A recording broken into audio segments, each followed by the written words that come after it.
आज है 14 जुलाई 2026 दिन मंगलवार।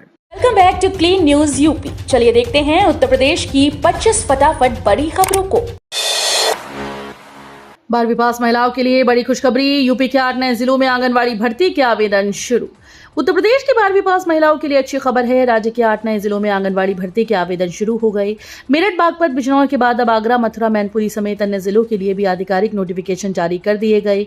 इच्छुक महिला अभ्यर्थी आधिकारिक वेबसाइट पर जाकर अंतिम तिथि से पहले ऑनलाइन आवेदन कर सकती हैं। भर्ती से जुड़ी पात्रता, जरूरी दस्तावेज और आवेदन की पूरी जानकारी नोटिफिकेशन में उपलब्ध है। शिक्षकों के लिए बड़ी खबर। राष्ट्रीय शिक्षक पुरस्कार के आवेदन की डेडलाइन बढ़ाई गई। उत्तर प्रदेश के शिक्षकों के लिए बड़ी खबर है। राष्ट्रीय शिक्षक पुरस्कार 2026 के लिए ऑनलाइन आवेदन की अंतिम तिथि 10 जुलाई से बढ़ाकर 17 जुलाई कर दी गई। प्रदेश से अब तक केवल 124 शिक्षकों ने आवेदन किया, जिसे देखते हुए बेसिक और माध्यमिक शिक्षा निदेशालय ने सभी अधिकारियों को अधिक से अधिक पात्र शिक्षकों और प्रधानाचार्यों से आवेदन कराने के निर्देश दिए। शिक्षा मंत्रालय के निर्देशानुसार स्वनामांकन की प्रक्रिया जारी है। इच्छुक शिक्षक 17 जुलाई तक ऑनलाइन आवेदन कर सकते हैं। राम मंदिर चढ़ावा मामले में सुप्रीम कोर्ट सख्त, केंद्र, यूपी सरकार और ट्रस्ट को नोटिस। अयोध्या के राम जन्मभूमि मंदिर के चढ़ावे में कथित अनियमितताओं से जुड़े मामले में सुप्रीम कोर्ट ने केंद्र सरकार, उत्तर प्रदेश सरकार और श्री राम जन्मभूमि तीर्थ क्षेत्र ट्रस्ट को नोटिस जारी किया। अदालत ने एसआईटी से जांच की स्टेटस रिपोर्ट तलब करते हुए मामले से जुड़े सीसीटीवी फुटेज सुरक्षित रखने के निर्देश दिए। याचिकाओं में चढ़ावे में कथित गड़बड़ियों की स्वतंत्र और न्यायालय की निगरानी में जांच की मांग की गई। NH91 गैंगरेप केस की फिर चर्चा। यूपी राजभर ने अखिलेश सरकार पर साधा निशान। उत्तर प्रदेश में चुनावी माहौल के बीच सियासी बयानबाजी तेज हो गई। एनडीए सहयोगी और सुबह सपा प्रमुख ओम प्रकाश राजभर लगातार समाजवादी पार्टी और अखिलेश यादव पर हमलावर हैं। हाल ही में उन्होंने अखिलेश सरकार के दौरान हुए चर्चित NH91 मां बेटी गैंगरेप मामले समेत कानून व्यवस्था से जुड़े पुराने मामलों का जिक्र करते हुए विपक्ष को घेरा। राजभर का कहना है कि जनता को पिछली सरकार के दौर की घटनाएं याद दिलाना जरूरी है। 5 लाख से अधिक आबादी वाले शहरों में बनेंगे बाईपास। यूपी की सड़क कनेक्टिविटी होगी और मजबूत। उत्तर प्रदेश को सड़क बुनियादी ढांचे के क्षेत्र में बड़ी सौगात मिलने जा रही है। मुख्यमंत्री योगी आदित्यनाथ ने बताया कि केंद्रीय मंत्री नितिन गडकरी ने राज्य के लिए 50 से 60 हजार करोड़ रुपए की सड़क परियोजनाओं को मंजूरी दी। लखनऊ में 4,850 करोड़ रुपए से अधिक की राष्ट्रीय राजमार्ग परियोजनाओं के उद्घाटन और शिलान्यास कार्यक्रम में उन्होंने कहा कि इन योजनाओं से उत्तर दक्षिण कनेक्टिविटी मजबूत होगी। साथ ही 5 लाख से अधिक आबादी वाले शहरों में बाईपास बनाए जाएंगे। रानी लक्ष्मीबाई आत्मरक्षा अभियान शुरू। लाखों छात्राओं को मिलेगा 48 दिन का प्रशिक्षण। उत्तर प्रदेश सरकार परिषदीय स्कूल की छात्राओं को आत्मरक्षा के गुर सिखाने के लिए बड़ा अभियान शुरू करने जा रही है। समग्र शिक्षा के तहत रानी लक्ष्मीबाई आत्मरक्षा प्रशिक्षण अभियान के अंतर्गत प्रदेश के 45,721 उच्च प्राथमिक, कंपोजिट और कस्तूरबा गांधी बालिका विद्यालयों में सेल्फ डिफेंस क्लब बनाए जाएंगे। छात्राओं को 48 कार्य दिवस का विशेष प्रशिक्षण देकर आत्मनिर्भर और आत्मविश्वासी बनाया जाएगा। राज्य परियोजना निदेशक मोनिका रानी ने सभी जिला बेसिक शिक्षा अधिकारियों को फरवरी 2027 तक यह अभियान पूरा कराने के निर्देश दिए। स्कूल से ही बनेंगे टेक एक्सपर्ट। एआई लैब के बाद आईआईटी से होगा बड़ा समझौता। उत्तर प्रदेश के सरकारी स्कूल में पढ़ने वाले छात्रों के लिए बड़ी खुशखबरी है। अब 12वीं से पहले ही उन्हें आर्टिफिशियल इंटेलिजेंस और एडवांस इंजीनियरिंग जैसी आधुनिक तकनीकों की जानकारी मिलेगी। इसकी शुरुआत वाराणसी के राजकीय क्वींस कॉलेज से हो रही है, जहां एआई लैब स्थापित की गई।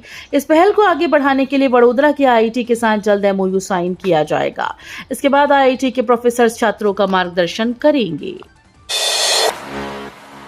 हाईकोर्ट के 2 टूक। इलेक्ट्रो होम्योपैथी डिग्री धारक नहीं कर सकते एलोपैथिक इलाज। इलाहाबाद हाईकोर्ट ने स्पष्ट किया कि केवल इलेक्ट्रो होम्योपैथी का प्रमाण पत्र रखने वाला व्यक्ति एलोपैथी की प्रैक्टिस नहीं कर सकता। अदालत ने कहा कि बिना मान्यता प्राप्त योग्यता और विधिवत पंजीकरण के आधुनिक चिकित्सा पद्धति से इलाज करना कानून के विरुद्ध है और ऐसे व्यक्ति को क्वैक माना जाएगा। कोर्ट ने एटा निवासी संतोष कुमार शर्मा की याचिका खारिज करते हुए मुख्य चिकित्सा अधिकारी द्वारा उनके अस्पताल को सील करने के आदेश को सही ठहराया। बीए प्रवेश परीक्षा पर बड़ा अपडेट। आउट ऑफ सिलेबस प्रश्नों पर सभी को फुल मार्क्स।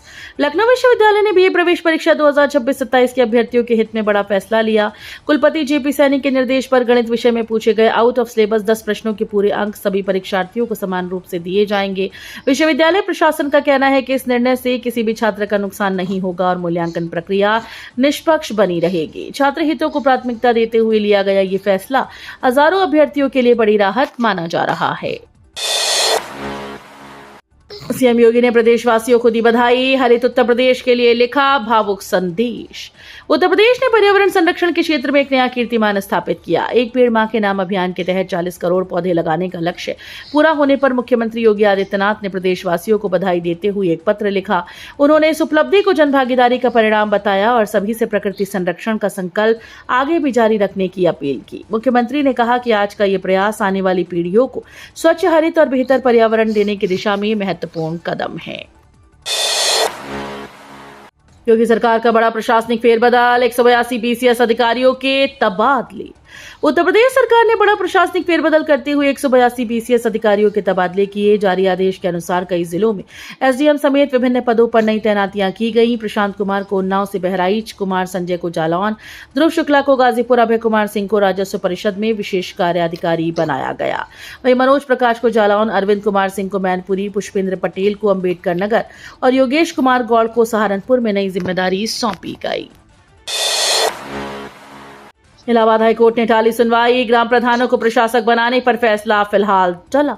उत्तर प्रदेश में पंचायत चुनाव से पहले ग्राम प्रधानों को प्रशासक बनाए जाने की मांग पर फिलहाल कोई राहत नहीं मिली। इलाहाबाद हाईकोर्ट ने इस मामले की सुनवाई 6 हफ्ते के लिए टाल दी। न्यायमूर्ति सौरभ श्याम शमशेरी की एकल पीठ ने कहा कि यही मुद्दा लखनऊ खंडपीठ में पहले से लंबित है, इसलिए समान विषय पर सुनवाई उचित नहीं होगी। कोर्ट ने याचिका को 6 हफ्ते बाद फिर सूचीबद्ध करने का निर्देश दिया। अब इस मामले में अगली सुनवाई के बाद ही आगे की स्थिति साफ हो पाएगी। अब नए सिस्टम से होगा यूपी बोर्ड 2027 का आवेदन, जारी हुए नए निर्देश। यूपी बोर्ड ने वर्ष 2027 की हाई स्कूल और इंटरमीडिएट परीक्षाओं के व्यक्तिगत परीक्षार्थियों के लिए नई आवेदन व्यवस्था लागू कर दी। अब अभ्यर्थियों के आवेदन जनपद के चयनित राजकीय माध्यमिक विद्यालयों के माध्यम से ही ऑनलाइन अपलोड किए जाएंगे। शासन के निर्देश पर इन विद्यालयों को अग्रसारण केंद्र और प्रधानाचार्यों को अग्रसारण अधिकारी बनाया गया। जिला विद्यालय निरीक्षक कार्यालय के अनुसार आवेदन परिषद की वेबसाइट पर यूजर आईडी और पासवर्ड से अपलोड होंगे। यूपी में स्वच्छता पर सख्ती, 75 स्पेशल सेल करेंगे निगरानी, कूड़ा फैलाने वालों पर होगी कार्रवाई। उत्तर प्रदेश सरकार ने स्वच्छ भारत मिशन 2.0 को प्रभावी बनाने के लिए नया निगरानी तंत्र लागू करने का फैसला किया। मुख्य सचिव एसपी गोयल ने सभी जिलाधिकारियों और नगर आयुक्तों को 13,924 वार्ड में 100% घर घर कचरा संग्रहण सुनिश्चित करने के निर्देश दिए। प्रत्येक जिले में एक विशेष सेल गठित किया जाएगा जो स्वच्छता परियोजनाओं की निगरानी करेगा। नियमों का उल्लंघन करने वाले बड़े कचरा उत्पादकों के खिलाफ सख्त कार्रवाई की जाएगी। यूपी में गठबंधन पर बड़ी तकरार, कांग्रेस सरकार, इमरान मसूद का सपा पर बड़ा हमला। उत्तर प्रदेश विधानसभा चुनाव से पहले विपक्षी दलों के बीच गठबंधन को लेकर सियासी घमासान तेज हो गया। कांग्रेस सांसद इमरान मसूद ने समाजवादी पार्टी पर तीखा हमला बोलते हुए उसे मुस्लिम नेताओं का विरोधी बताया। उन्होंने कहा कि गठबंधन की चर्चा और शोर समाजवादी पार्टी की ओर से किया जा रहा है। इमरान मसूद के इस बयान के बाद प्रदेश की राजनीति में नई बहस छिड़ गई। अब सभी की नजर इस पर है कि विपक्षी दल चुनाव से पहले किस रणनीति के साथ आगे बढ़ते हैं। यूपी में फिर मिला कोरोना मरीज, बीएचयू में भर्ती, डॉक्टर बोले घबराने की जरूरत नहीं। उत्तर प्रदेश के वाराणसी में कोविड-19 का एक नया मामला सामने आया। सांस लेने में दिक्कत होने पर जांच कराए गए मरीज की रिपोर्ट कोरोना पॉजिटिव आई, जिसके बाद उसे बीएचयू अस्पताल में भर्ती कराया गया। फिलहाल डॉक्टर्स की निगरानी में उसका इलाज जारी है। स्वास्थ्य विशेषज्ञों का कहना है कि फिलहाल घबराने या पैनिक होने जैसी स्थिति नहीं, लेकिन लोगों को सतर्क रहने और आवश्यक सावधानियां बरतने की जरूरत है। सरकारी निर्णय में नियमों की अनदेखी का आरोप, विधायक की शिकायत से मचा हड़कंप। उत्तर प्रदेश के एक शासकीय राजकीय स्नातकोत्तर महाविद्यालय में 3.96 करोड़ रुपए की लागत से बन रहे पीजी ब्लॉक भवन के निर्माण पर विवाद खड़ा हो गया। विधायक विवेक वर्मा ने आरोप लगाया कि निर्माण कार्य में नियमों की अनदेखी की जा रही है और गुणवत्ता मानकों का पालन नहीं हो रहा। उनके विरोध के बाद निर्माण कार्य रुकवा दिया गया। विधायक ने मामले की शिकायत मंडलायुक्त से की और विधानसभा अध्यक्ष के समक्ष भी मुद्दा उठाने की बात कही। नए विधान भवन की तैयारी तेज, कई कंपनीज ने पेश किया मास्टर प्लान।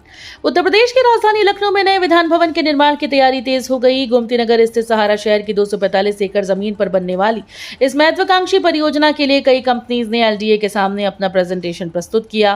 प्रस्तावित परियोजना में नया विधान भवन, अत्याधुनिक सचिवालय, मुख्यमंत्री आवास, विधायक हॉस्टल और वीवीआईपी प्रशासनिक ब्लॉक शामिल हैं। अब शासन स्तर पर गठित उच्च स्तरीय समिति सभी प्रस्तावों की समीक्षा कर निर्माण एजेंसी का चयन करेगी। 35 करोड़ की काली कमाई का मामला, रिटायर्ड एआरटीओ ललित कुमार गिरफ्तार, भेजे गए जेल। आय से अधिक संपत्ति के मामले में विजिलेंस ने परिवहन विभाग के सेवानिवृत्त सहायक संभागीय परिवहन अधिकारी ललित कुमार को गिरफ्तार कर लिया। सोमवार को उन्हें अदालत में पेश किया गया, जहां से 14 दिन की न्यायिक अभिरक्षा में जेल भेज दिया गया। जांच एजेंसी के अनुसार ललित कुमार ने जांच में सहयोग नहीं किया, जिसके बाद ये कार्रवाई की गई। इससे पहले 7 और 8 जुलाई को उनके ठिकानों पर हुई छापेमारी में करीब 35 करोड़ रुपए की कथित अवैध संपत्ति से जुड़े ठोस साक्ष्य मिलने का दावा किया गया था। 2027 की तैयारी तेज, युवाओं पर फोकस कर बीजेपी ने बनाई नई रणनीति, विपक्ष की बढ़ी चिंता।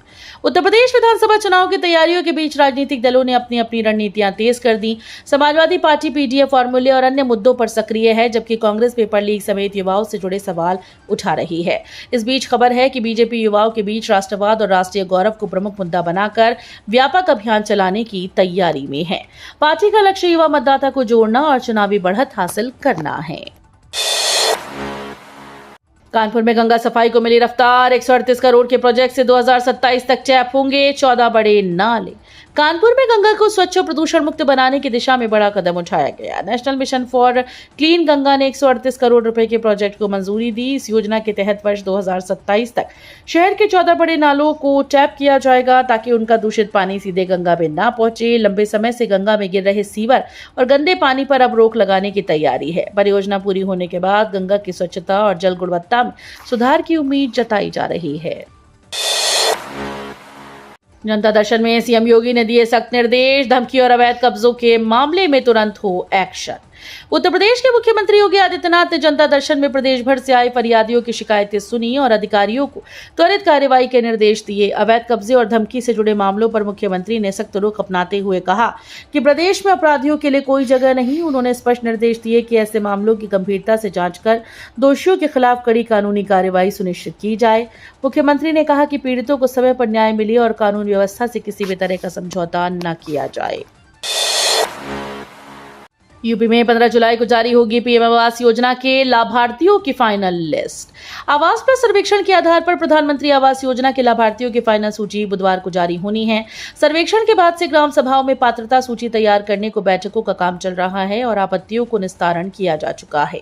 अब तक 98% ग्राम सभाओं में बैठक हो चुकी है। सूची फाइनल होते ही केंद्र सरकार के द्वारा आवास सॉफ्ट पोर्टल पर लक्ष्य आवंटित कर मकानों की स्वीकृति और निर्माण की प्रक्रिया आगे बढ़ाई जाएगी। वहीं पीएम आवास योजना की आधिकारिक वेबसाइट पर जाकर लिस्ट में नाम चेक कर सकते हैं। 30 जुलाई से श्रावण मास, शिव भक्तों को बड़ी सौगात। कानपुर से काशी और बाराबंकी के लिए चलेंगी 50 स्पेशल बसेस। 30 जुलाई से श्रावण मास शुरू हो रहा है। यहां से पूरे महीने भर में 1 लाख से अधिक शिव भक्त वाराणसी, काशी में भगवान भोलेनाथ के दर्शन के लिए जाते हैं। लोधेश्वर नाथ महादेव के दर्शन के लिए भी लोगों का बाराबंकी आना जाना होता है। शिव भक्तों के आगमन को लेकर परिवहन निगम ने तैयारियां शुरू कर दी हैं। जकरकटी रोडवेज बस अड्डे के एआरएम के मुताबिक कानपुर क्षेत्र से 50 बसेस वाराणसी और बाराबंकी के लिए चलाई जाएंगी। वृंदावन में सीवर संकट दूर करने की कवायद, 106 किलोमीटर नई लाइन बिछेगी, 240 करोड़ रुपए होंगे खर्च। नगर में दशकों से बदहाल सीवर सिस्टम में सुधार होने की कवायद जल निगम ने शुरू कर दी। निगम ने सुधार कार्य शासन को प्रस्ताव भेजने से पहले नगर में सर्वे कार्य शुरू कर दिया है। सर्वे में 22,000 घरों में सीवर कनेक्शन न होने और कई किलोमीटर लंबी लाइन न डली होना पाया गया। इसे लेकर 240 करोड़ रुपए का प्रस्ताव भेजने की तैयारी की जा रही है। नगर में प्रदेश सरकार की समग्र विकास योजना के तहत 2010 में सीवर सिस्टम में सुधार के प्रयास किए गए। इसके बाद पिछले 15 साल से सीवर सिस्टम में बड़े स्तर पर सुधार कार्य नहीं किया गया।